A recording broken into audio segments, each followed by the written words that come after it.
Here is something nobody in the gardening industry wants you to sit with too long. Every spring, millions of people line up at garden centers, load their carts with lumber, bags of soil, fertilizer bottles, and drip line kits, and walk out feeling like they have finally done something smart. They go home, build their raised beds, fill them with purchased earth, plant their seeds, and spend the next 6 months watering, feeding, and maintaining something that, by design, will need to be rebuilt and restocked all over again next year. The average backyard gardener spends between $300 and $600 just getting a single 4x8 bed ready for one season. Add irrigation. Add amendments. Add the lumber replacement that comes around every 5 or 6 years when the wood finally gives out. Stretch that over a decade and you are looking at over $1,000 for one bed that produces less food every year unless you keep buying inputs to prop it up. Last year alone, Americans spent over $2 billion on raised garden beds. $2 billion. And the industry keeps growing because the product is designed to keep failing just slowly enough that most people blame themselves instead of the system. But here is what the garden industry has spent decades hoping you never find out. There is a method that costs nothing. It builds its own water supply. It generates its own fertility. It does not rot, does not need to be replaced, and does not ask you to buy a single bag of anything. And instead of declining every season, it becomes more productive every year. For up to 2 decades. This method is not new. It is not experimental. It is not a trend from a gardening podcast. It is ancient, documented across centuries and continents, and the only reason it never made it to the shelves of your local garden center is brutally simple. There is nothing in it to sell. My name is Andrew, and what I am about to walk you through on the fallow earth is not a gardening hack.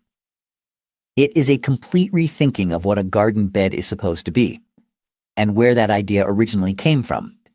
To understand it, you have to go back to 1962, not to a university, not to a laboratory, to a German botanist named Hermann Andra, who published a quiet, largely ignored booklet describing a technique he called Hugelkultur, translated roughly as mound culture or hill culture. But Andra was not inventing anything. He was remembering something. As a child, he had watched his grandmother tend a corner of her yard where old woody debris had piled up over the years, fallen branches, rotting logs, tangles of dead wood that no one had bothered to clear.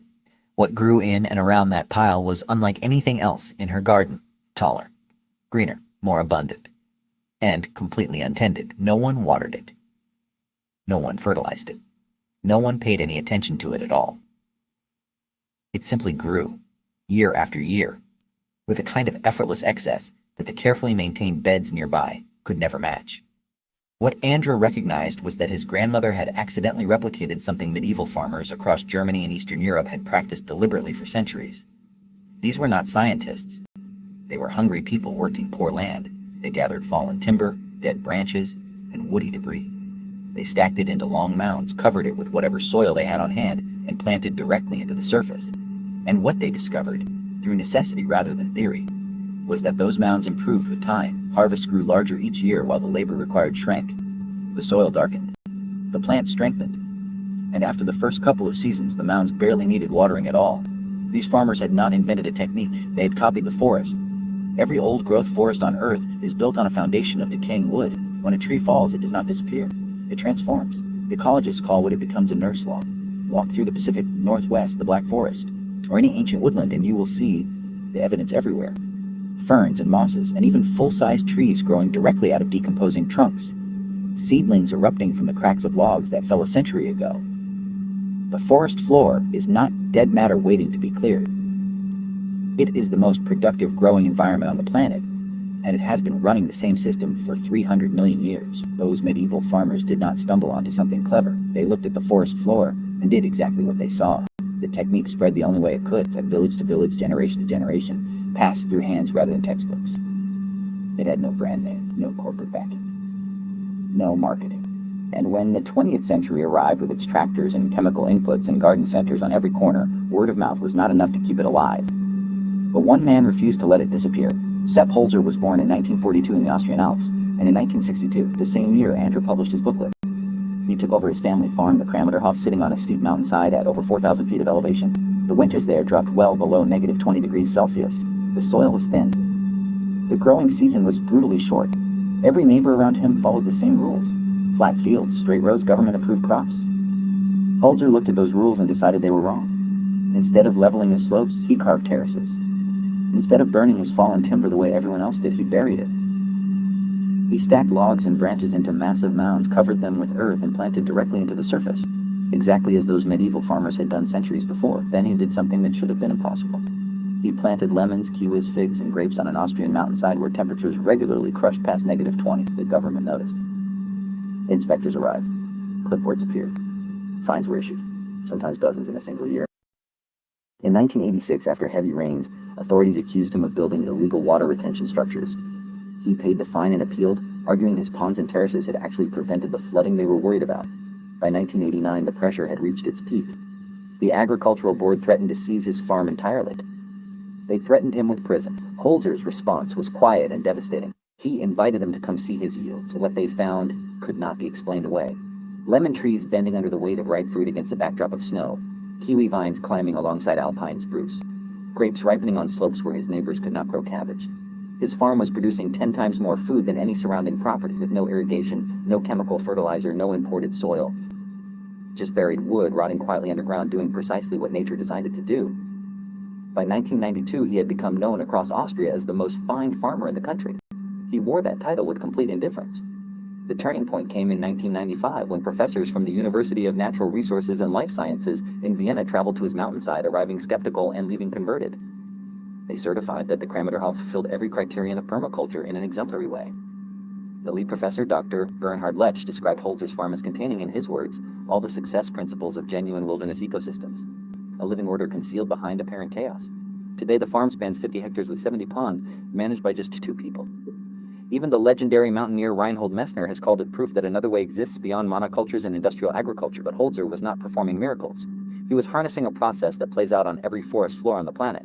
A process that, once you understand the science behind it, changes how you see every fallen branch and rotting log you will ever encounter again.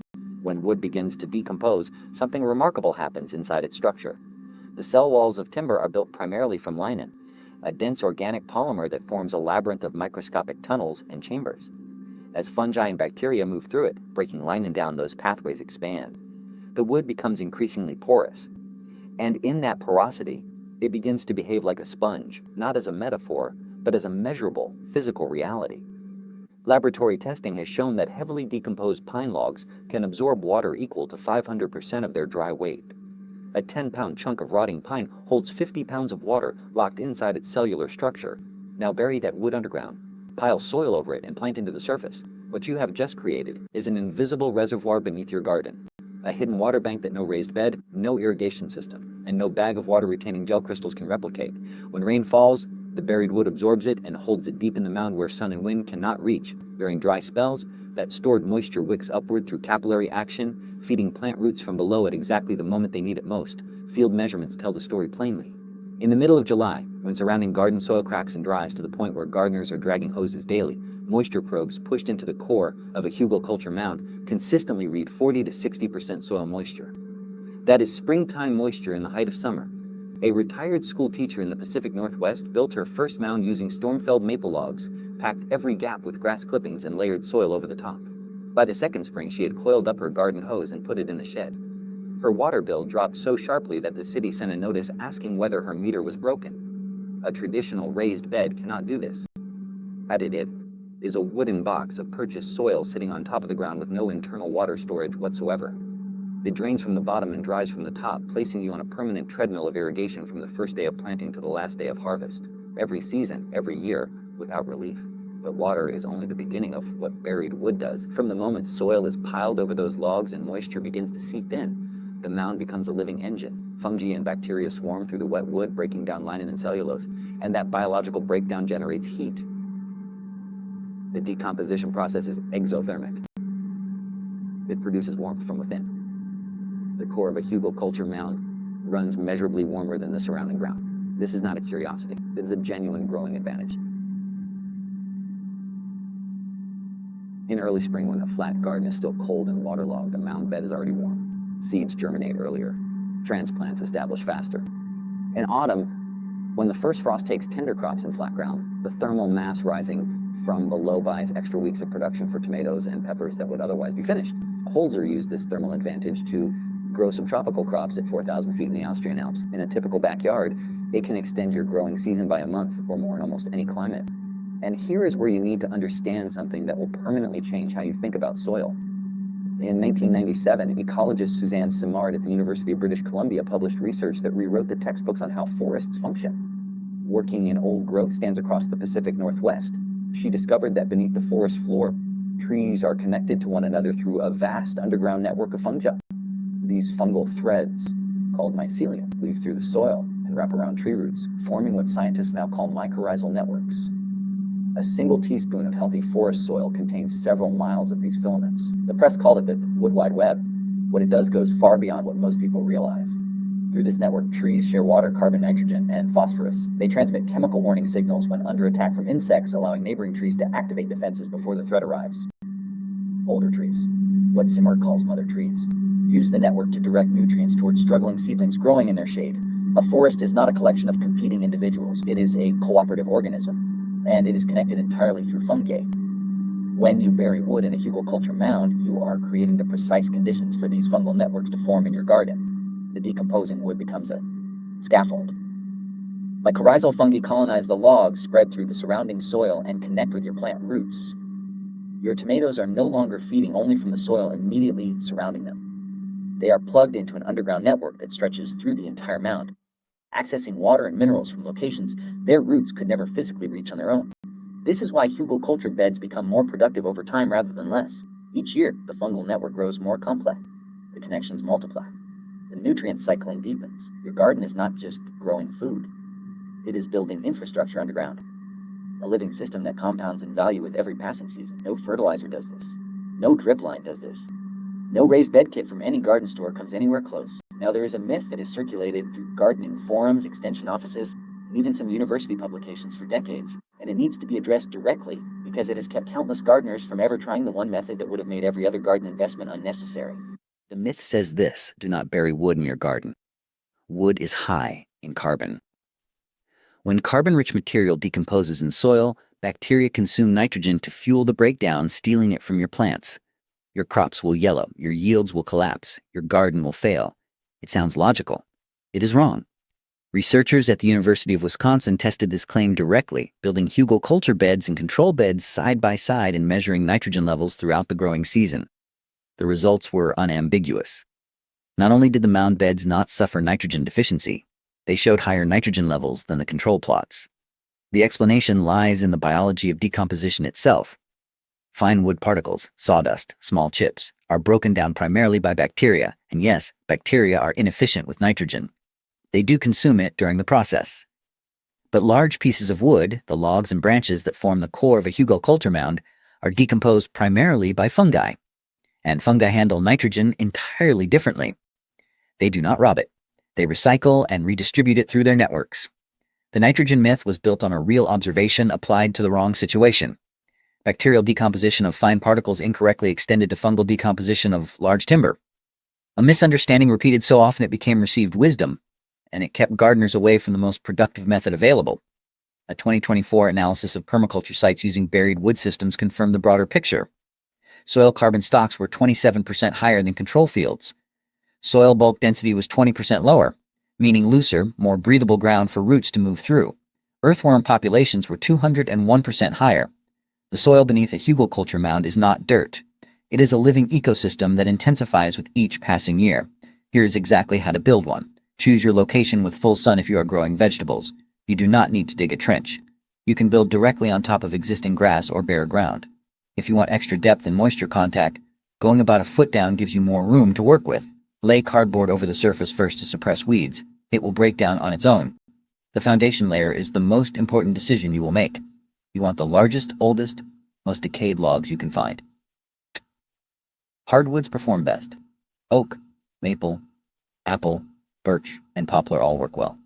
The more decomposed the wood already is when you stack it, the faster the mound activates. If you can crumble the wood in your hands, that is exactly what you want. If you are working with freshly cut timber, the system still works, but the startup phase takes longer and the first year will benefit from extra nitrogen supplementation. There are materials you must never use. Cedar contains natural compounds that resist decomposition and can suppress plant growth. Black walnut and black cherry both contain chemicals, juglone and prussic acid. that are toxic to many garden plants. And under no circumstances should you use pressure-treated, painted, or stained wood of any kind. Those chemicals will move directly into your soil and into your food. The wood species that perform best, in rough order, are alder, apple, birch, cottonwood, maple, oak, poplar, and willow. But the single greatest advantage you can give your mound is sourcing wood that is already partially rotted, soft, punky, maybe threaded with white fungal growth. That wood has already been colonized by the exact organisms you need. It will jumpstart the mound by months. Check after storms. Contact tree service companies. Call your city's public works department. Most municipalities give away fallen trees and wood chips at no charge because they are actively paying to dispose of them. You are solving their problem while building your garden. Many people have constructed entire mounds without spending a single dollar using only material their neighbors were desperate to get rid of. Stack the logs tightly. Fill every gap with smaller branches and twigs. This is not a loose brush pile. Every air pocket is a future sinkhole waiting to collapse and swallow your plants. Pack it dense. After the wood layer, add a nitrogen-rich layer. This step is not optional. Grass clippings work well. Fresh manure is excellent. Kitchen scraps, coffee grounds, all of it contributes. The microbes beginning to break down the wood need nitrogen to fuel the startup phase. Skip this layer and they will pull that nitrogen from your plants instead. This is different from the nitrogen myth debunked above. The myth claimed burying wood permanently depletes soil nitrogen. The reality is that there is a brief startup window where the decomposition engine needs a boost to get running. Once fungal networks are established, usually within the first year or two, the mound shifts from net nitrogen consumer to net nitrogen producer. But you have to support that startup phase. On top of the nitrogen layer, add leaves, straw, or other dry organic matter. Then cap the entire mound with 6 to 10 inches of topsoil or compost. This becomes your planting surface. If you need to purchase anything at all, this thin layer is it. Perhaps $20 to $50 total, compared to $300 to $600 for a conventional raised bed. Water the mound well through the first growing season while roots establish and decomposition begins. Plant heavy feeders in year 1. Squash, pumpkins, zucchini, cucumbers, tomatoes. They thrive on the initial surge of heat and nutrients. In year 2, watering requirements drop substantially as the wood core begins absorbing and holding moisture on its own. By year 3, most gardeners report they have stopped irrigating entirely except during extreme drought. The mound will settle and shrink over time. This is not failure. This is the system working exactly as designed. You can add compost to the surface annually if you like, but you do not have to. The mound feeds itself. What happens inside that mound year by year is worth understanding in full, because the progression is what makes this genuinely different from anything the garden industry sells. In year 1, bacteria and fungi begin colonizing the logs. Decomposition generates noticeable warmth from below. You still water, but less than a traditional bed because the wood has already begun absorbing moisture. Heavy feeders perform remarkably well on the initial nitrogen flush from your green layer. By year 2, fungal networks are established and expanding. The wood core is holding significantly more water. Most gardeners cut their irrigation in half or stop entirely. The soil is visibly darker and richer. Earthworm populations are surging, drawn by the moist decomposing wood, and every worm tunnel becomes a channel for air and water to reach plant roots deeper in the mound. From years 3 through 5, the mycorrhizal networks are now extensive, connecting your plants to nutrient sources throughout the entire mound. Soil tests at this stage consistently show higher nitrogen and phosphorus than the surrounding ground. The mound has settled perhaps a third from its original height, but the remaining mass is dense with biological activity. Plant health and disease resistance both improve as the fungal networks begin helping plants share chemical defense signals with one another. From years 5 through 10, the original logs are heavily decomposed, soft, spongy, and holding water at peak capacity. The soil structure at this stage is something you cannot purchase. Loose, crumbly, alive with organisms. It can only be built by time and biology working together. From years 10 through 20, the hardwood cores are still decomposing slowly, still releasing nutrients, still holding water. Some practitioners at this stage simply build a new mound directly on top of the old one, beginning a fresh 20-year cycle on a foundation of already perfected soil. A raised bed is at its best the day you fill it with store-bought soil. From that moment forward, it only depletes. Every harvest pulls nutrients out. Every rainstorm leaches minerals away. Every season demands fresh inputs just to hold baseline fertility. A Hugelkultur mound is at its worst the day you build it. From that moment forward, it only improves. The trajectories are not just different, they are opposite. There is also something worth noting about the geometry. A mound is not flat, and those slopes create microclimates within a single bed. The south-facing side warms quickly and receives direct sun, ideal for tomatoes, peppers, and heat-loving crops. The north-facing slope stays cooler and holds moisture longer, better for lettuce, spinach, and herbs that bolt in too much heat. One mound can accommodate plants with entirely different needs, positioned according to what each one actually wants. You are not just building a garden bed, you are engineering a small landscape. The results practitioners document are consistent. One gardener recorded 120 pounds of cucumbers harvested from just 2 first-year beds, the same beds that also produced 42 full-size pumpkins. Another tracked every dollar and found the savings from eliminating fertilizer, irrigation, and soil purchases covered his entire seed order twice in the first year alone. Now we arrive at the question that explains everything. If this method costs nothing, gets better every year, is supported by science, and produces results that outperform anything available at a garden center, why does no one teach it? Why are those stores stocked floor to ceiling with raised bed kits, soil bags, fertilizer bottles, and drip line systems, but not a single display on Hugelkultur? Follow the money. A standard raised bed kit runs $100 to $300. Soil to fill it adds another $100 to $200. Fertilizer costs $40 to $60 per season. Irrigation, another $50 to $80. And the critical feature, the one that makes it a perfect product, is that every component fails on a schedule. The wood rots. The soil depletes. The fertilizer washes out. Every part needs to be repurchased on a regular cycle. A raised bed is not a garden, it is a subscription. Hugelkultur uses branches you were going to drag to the curb, yard waste you were going to bag, kitchen scraps you were going to throw away. Leaves that pile up every autumn without being asked. These are materials most homeowners consider garbage. The average American household spends between $50 and $200 annually on yard waste removal. You are paying someone to haul away the ingredients of the most productive garden you will ever grow. Put the full numbers side by side. A 4x8 raised bed over 10 years, factoring in lumber replacement every 5 or 6 years, annual soil amendments, fertilizer, and irrigation, cost between $800 and $1,500. A 4x8 Hugelkultur bed over the same 10 years costs nothing to $50, produces higher yields, requires no watering after year 2, generates its own fertility, and is still improving when the raised bed needs its second rebuild. 4 raised beds over a decade, $3,000 to $6,000. 4 Hugelkultur beds of the same size, built from free materials, the cost of a weekend's labor. That labor pays dividends for 20 years. A method that converts garbage into abundance, eliminates every product a garden store sells, and improves without limit is not just difficult to market. It is a direct threat to the business model. What cannot be sold must be forgotten.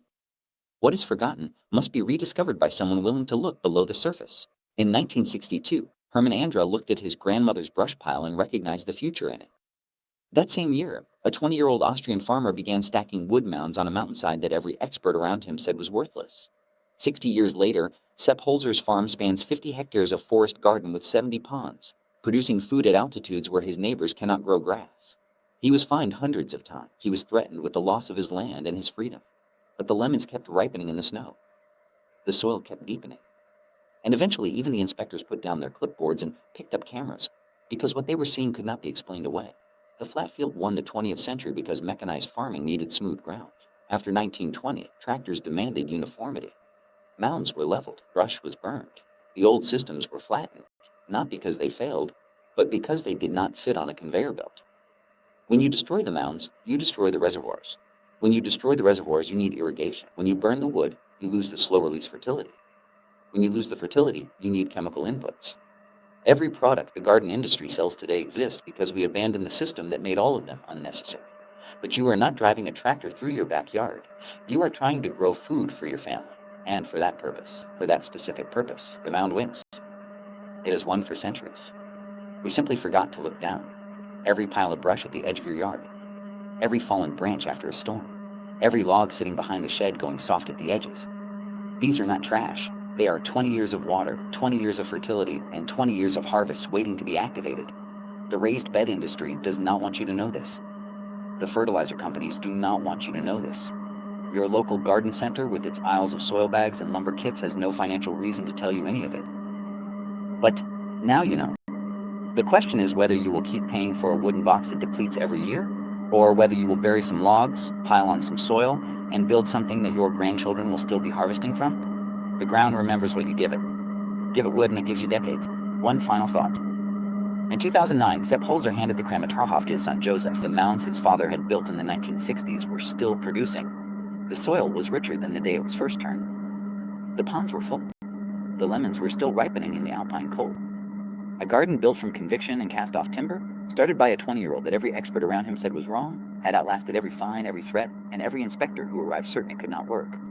The ground does not care about permits. It does not care about profit margins or what is on sale this season. It responds to biology.